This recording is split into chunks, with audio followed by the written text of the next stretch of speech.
the Department of Mental Health and Therapeutic Play Foundation have banded together to build awareness on the importance of mental health, healing, therapy, and community.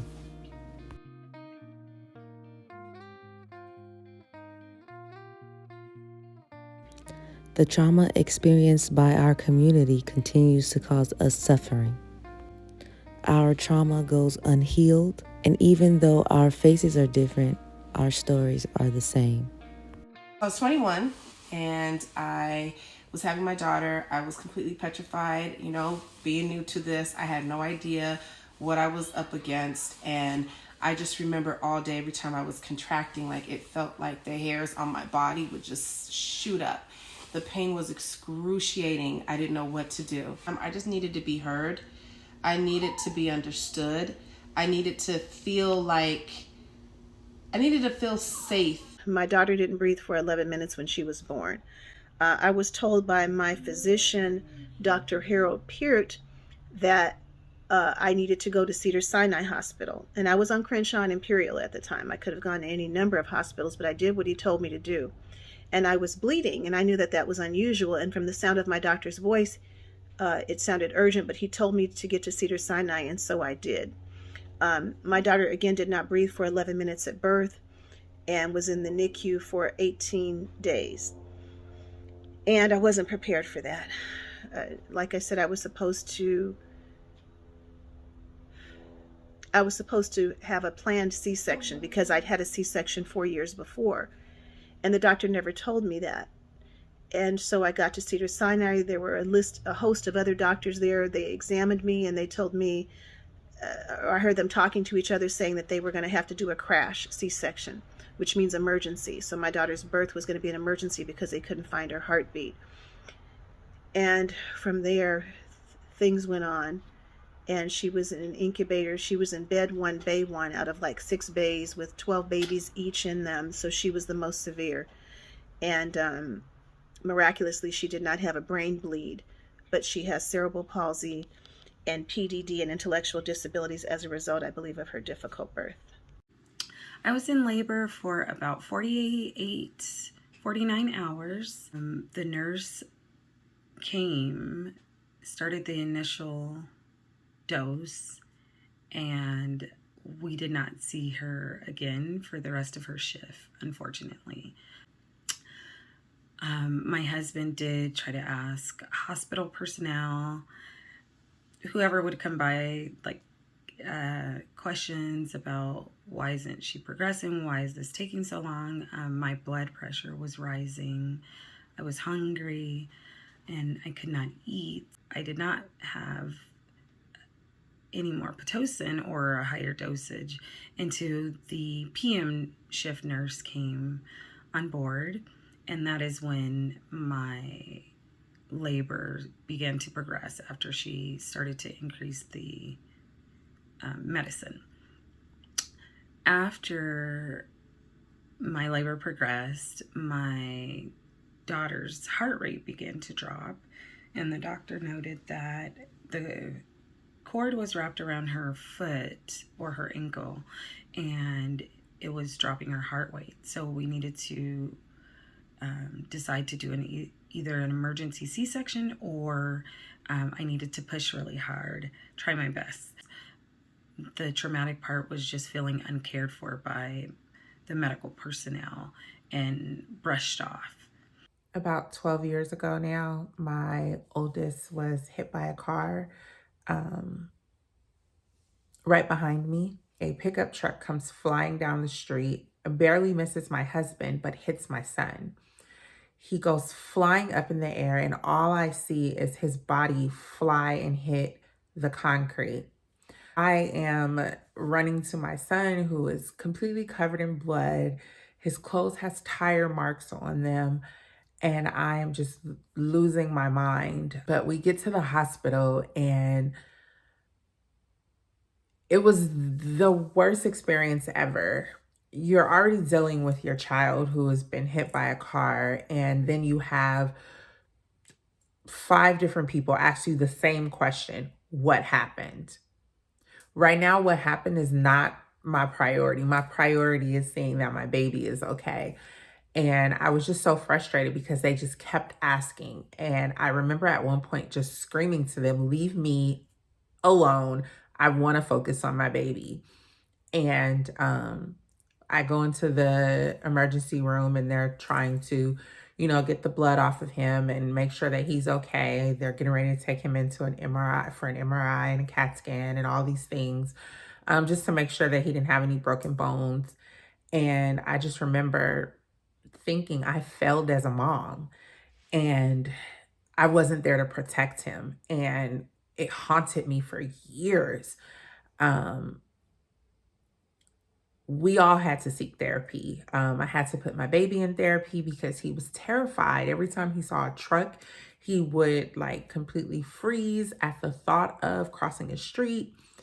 Um, I was terrified. I didn't want to let him out my sight.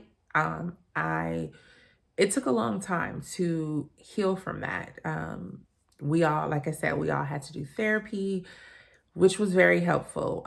Just being able to talk about that situation and how I felt in that moment, how I felt about the healthcare system, and how I didn't feel heard or no one was listening when we were at the hospital. I was very upset that they wouldn't let both myself and my husband stay overnight with our young child. I remember being cold, very, very cold. I was in a dress. We had just left a party, and not being offered a blanket was horrible. And it was very traumatic. And I would never want a parent to have to go through that. I feel like if anything is happening to a parent's child, that there needs to be more compassion. There needs to be more bedside manner. There needs to be a time to allow parents to understand what is happening before the attack mode. My name is Jessica Sims. I am married. I have 5 children. Traumatic experience that I've experienced personally was just seeing my mom struggle as a single mom growing up.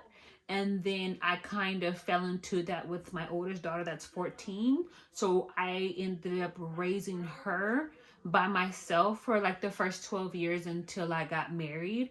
And just to kind of see my mom journey through not having the resources that she needed growing up, that she really needed just to provide for me and my brother. There was only 2 of us. And then to kind of fall into that myself because I did not have the community, or even like I would even say like the things that communities need, like resources or events and things of that nature, to kind of dip myself into, to experience and have fun with.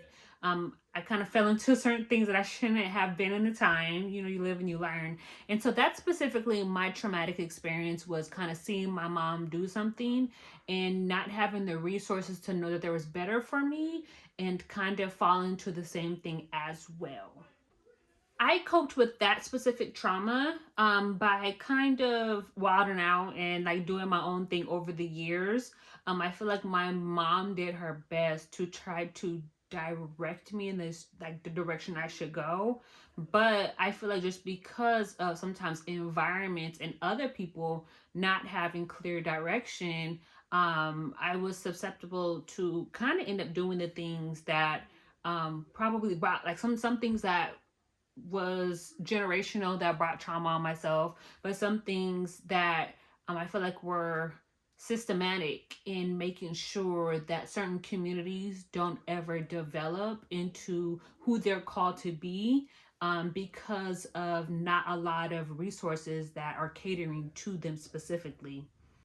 I had to learn on my own how to kind of stand up for my own trauma, getting myself into therapy, needing to understand that like basically nobody's coming to save me. So I have to figure out life. Sometimes at those points and those, I would say the low points in my life, I had to figure it out on my own.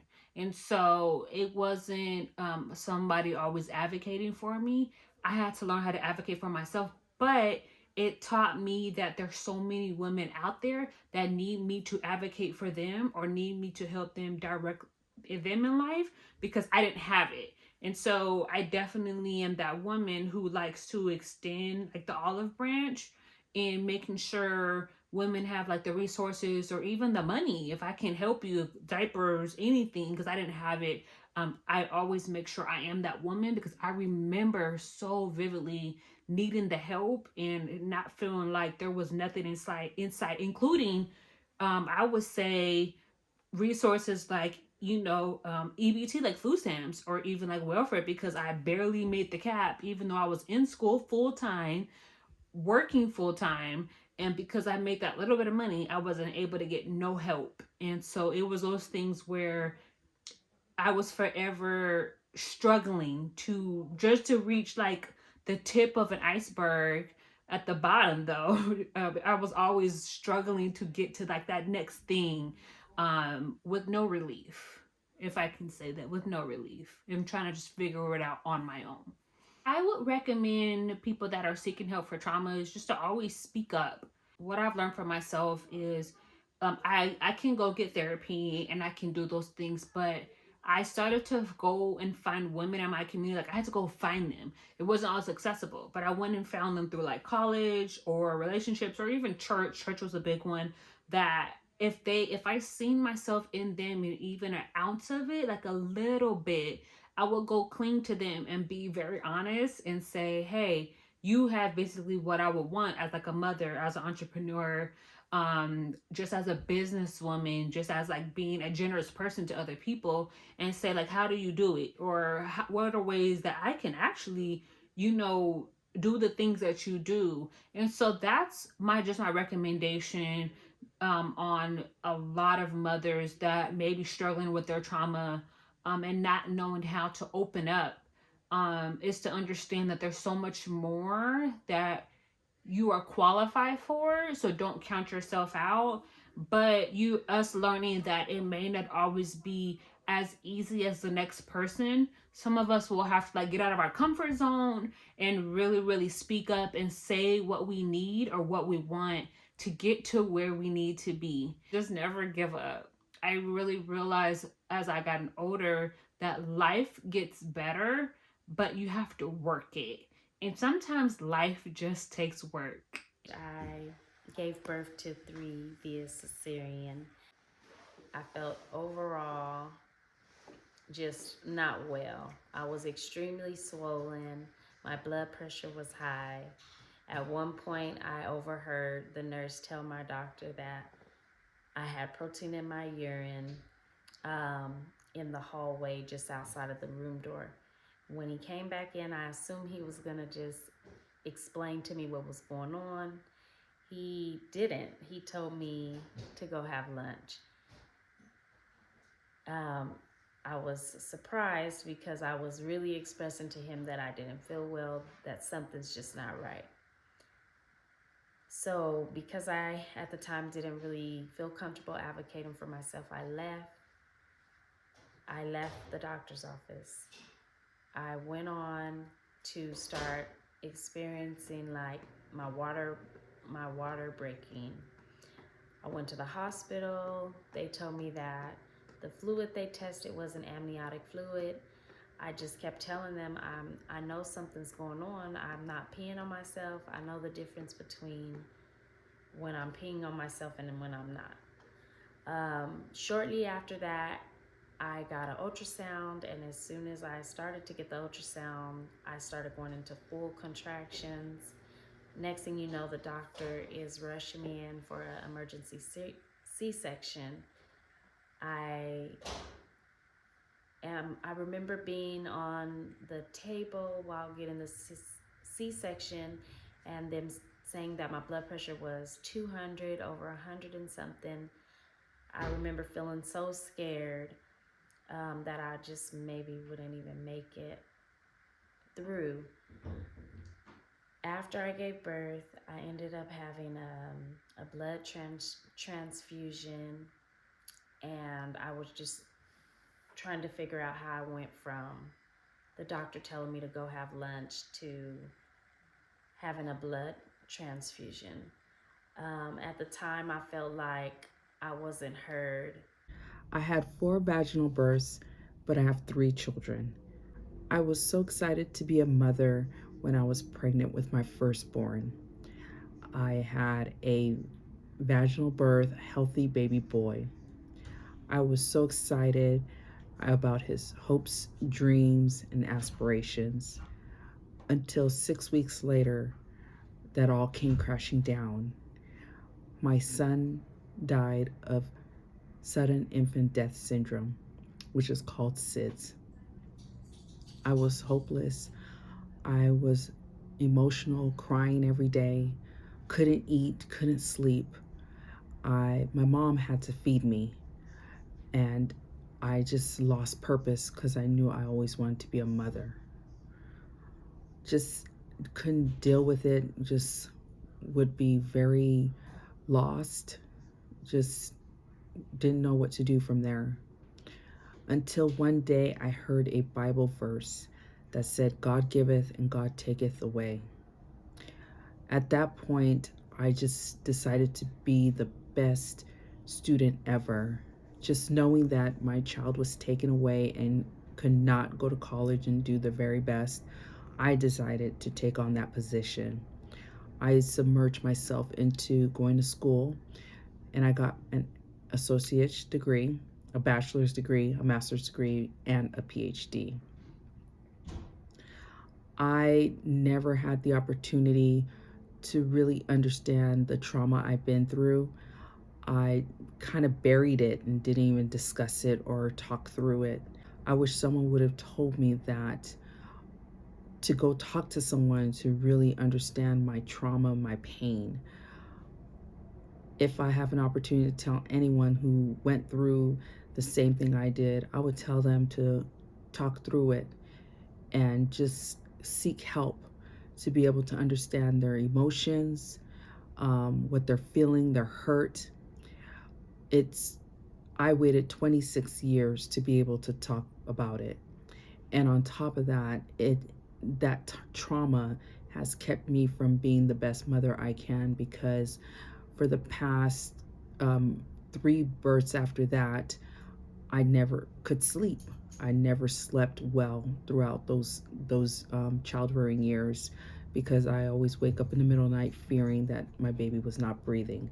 So I would go through every night for the first year of their life, just checking on them to make sure they're breathing. My name is Nicola Dune. I'm married and I have 4 children. The traumatic motherhood story I would like to share is about one of my children.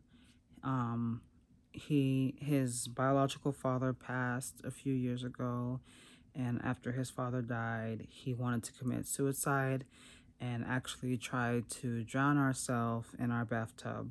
I coped with that trauma by trying to get him as much help as possible, and trying to always be there for him physically, and always having someone around to be there when I couldn't be there. Um, I'm so thankful that at that time of my life where I was working, I could take him to work. So he would often go to work with me, and then after work or even during work hours, I would take him to therapy and then come home with him and finish working from home. And I really am so thankful for the therapist that helped him during that time. Um, there was a lot of teaching on mindfulness, and just reminding us both that grieving is okay, and it's okay to grieve and to be bereaved, but just to remember to like fight to come out of it, I guess, fight to come out of that pain, and fight to live, because the ones that we've lost would have wanted us to live. The people who stood up for me during that time were my family and church, especially my husband. I don't know what I would have done without him by my side. There were so many times that I just did not know what to do, and wanted to get him the help, but was also afraid that, he would be admitted to, a psychiatric facility, or I would be deemed an unfit mother for some reason. It was just a lot of fear and just scared of losing my child and losing him physically, just thinking, what if he tries it again and succeeds? His school was very supportive. Everybody was very supportive and very understanding. At that time, I needed a break. At that time, I needed a break, and he needed a break too. A lot of people around me, especially the older women that were around me, were saying, keep doing the normal routine, keep taking him to basketball practice, keep taking him to school, keep taking him to his after school activities. Don't change any routines. But I think that did us more of a disservice than to just actually take a break. And then we ended up having to take a break because we kept trying to push through. And I just wish that I had a break. Like, I wish I could have taken a break, and I wish he could have taken a break. The good that came out of the trauma is that my son was able to learn how to grieve and deal with loss at an early age. And so even when my father passed, he was able to deal with that grief in a good way, in a positive way. And I too was also able to deal with it in a positive way. My thoughts for seeking help for trauma, like I said, it's scary sometimes because you don't want your child taken away. You don't want to get in trouble. It's like a fear of the system. You don't want the system to slap you on the wrist because we're human and we have trauma that we're trying to solve. So I think overcoming that fear, and I think taking the bold leap of putting him in therapy. Therapy, when his father died, therapy was not my first step that I took. My first step was like taking him to church and things like that. And I think that's a mistake sometimes we make in our culture. We think, God can heal everything. And I believe he can, but he also gave us therapists and mental health professionals. And so really tapping into mental health therapists and those around us who knew how to teach us and teach him, especially, like I said, mindfulness. Mindfulness was very big for him. Breathing exercises were very big for him. Just teaching them those different techniques that helped him get through the grieving process. The advice I would give someone who's gone through a similar trauma, it's scary having a child who has been suicidal. Even though my son is fine now and he's doing great in school and academically, in sports and things like that, there's still like a little hidden fear, like, is he really okay? Is, kind of like one eye open looking at him like, are you really okay? But he really is okay.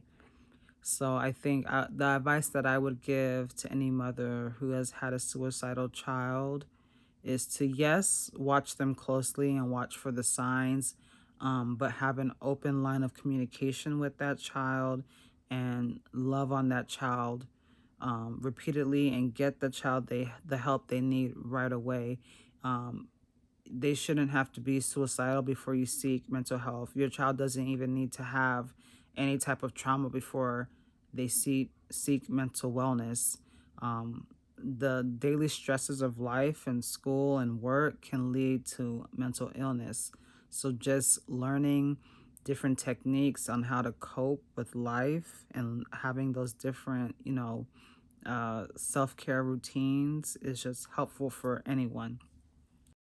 My name is Imani Bradley Sanchez, and I have 4 girls, ages 29, 11, 10, and 2. A traumatic story I would like to share is my experience as a child. I was 14 years old and a victim of date rape and statutory rape by an assailant that was considered a friend. I knew this person for approximately 18 months, where they had befriended me, would help me out in sticky situations. I'm from a single family.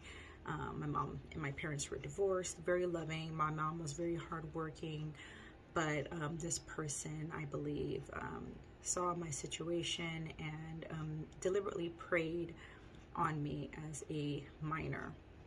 Now being in the field, having a background in law enforcement, social services, mental health, and developmental disabilities, with the information and insight I've gained in working in these fields, I feel that this person actually may have been prepping me for human trafficking. Because I was impregnated at age 14, I think maybe somehow that impacted the plan of what they had in sight for me, and actually saved my life. With regards to coping with the trauma, talking about it has helped a little. Supporting others who have had incidents or experiences surrounding being victimized, either sexual assault, taken advantage of. I've been a huge advocate for my peers and the community to not necessarily be a victim, but more of a survivor. So just being able to share my experience and hoping that with where I've been able to overcome a lot of barriers with my mental health and emotion, that my story would support other people, and being successful in the same ways and having some hope. No one really stood up for me in my trauma. Being a teen mom, being a statistic, being Black, I was perceived as being fast. I must have asked for it. There was a lot of questions about who the assailant was. I was unable to provide information. Later on, I actually found out that it's because the person gave their middle name as their first name and their mother's last name. That's how I knew them. So actually I didn't have their true name. So when my mom went and tried to support me to get a police report, and they tried to find the assailant, they were unable to find him because the person by that name and the age that I believed him to be at the time, which was 22, didn't exist. Remember, I was 14 years old. So the person who actually ended up standing up for me is my 29-year-old daughter. She experienced her own set of traumas growing up without a father, not knowing who her father was, not understanding the circumstances under which she came into this world, and me wearing what I call a scarlet letter of shame and just taking all of the blame and the negative impacts of being a teen mom, to protect my child.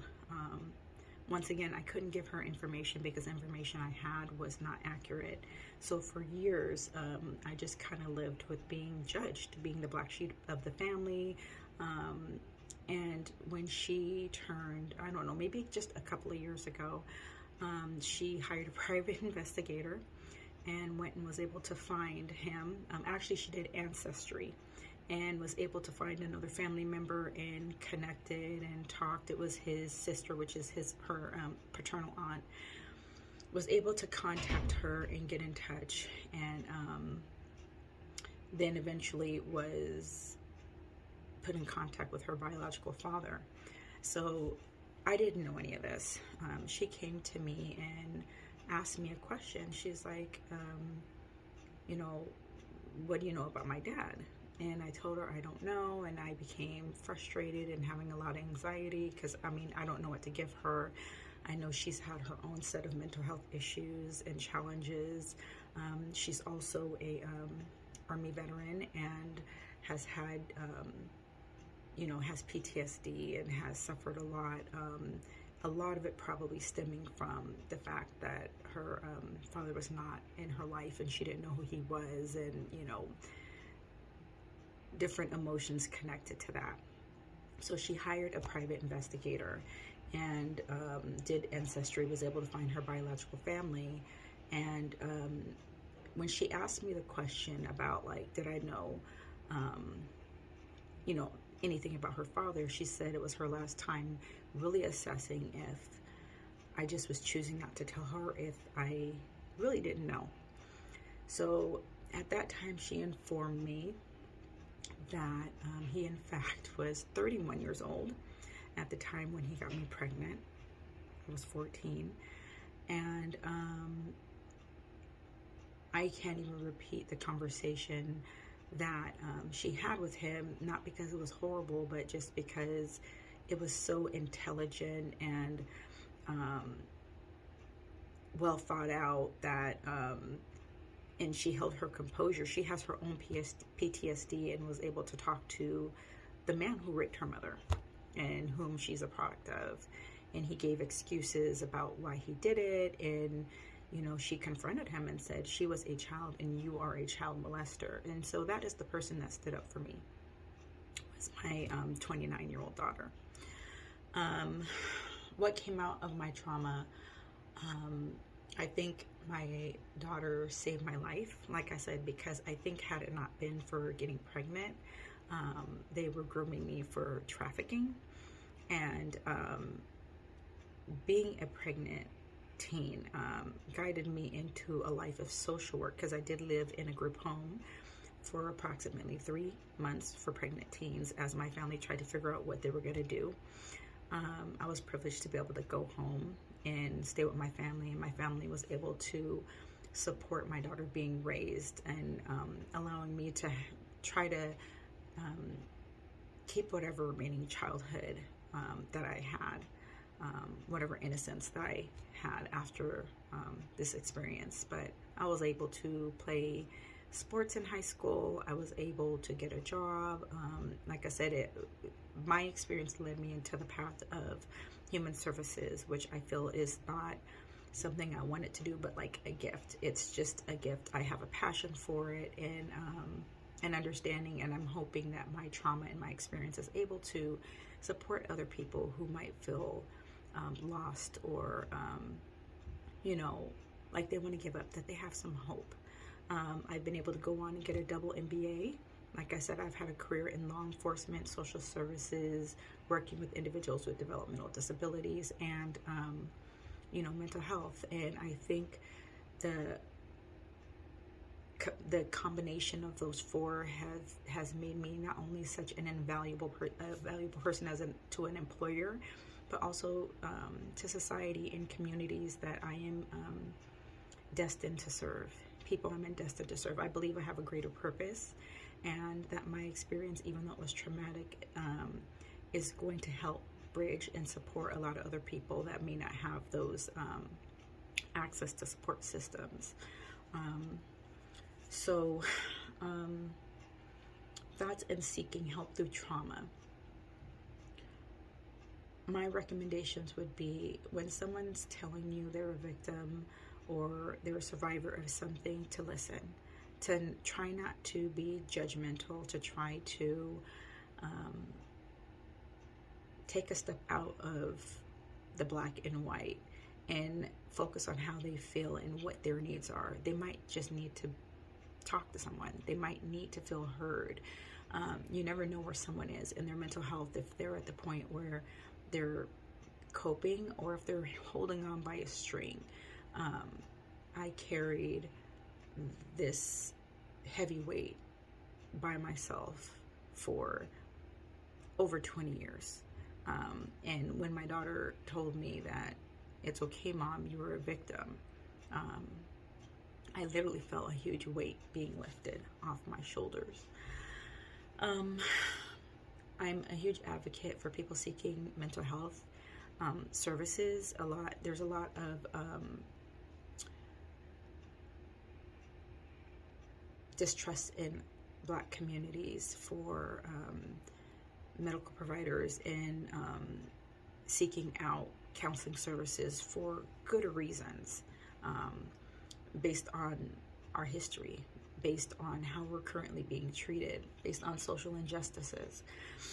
So if I can be a truth for someone, if I can be hope for someone, if I can be an advocate, if I can be, you know, a pillar in the community for change. Restoration is needed. Mental health is needed. Advocacy is needed. Empathy is needed. Help is needed. Equity is needed. Space is needed. Healing is needed.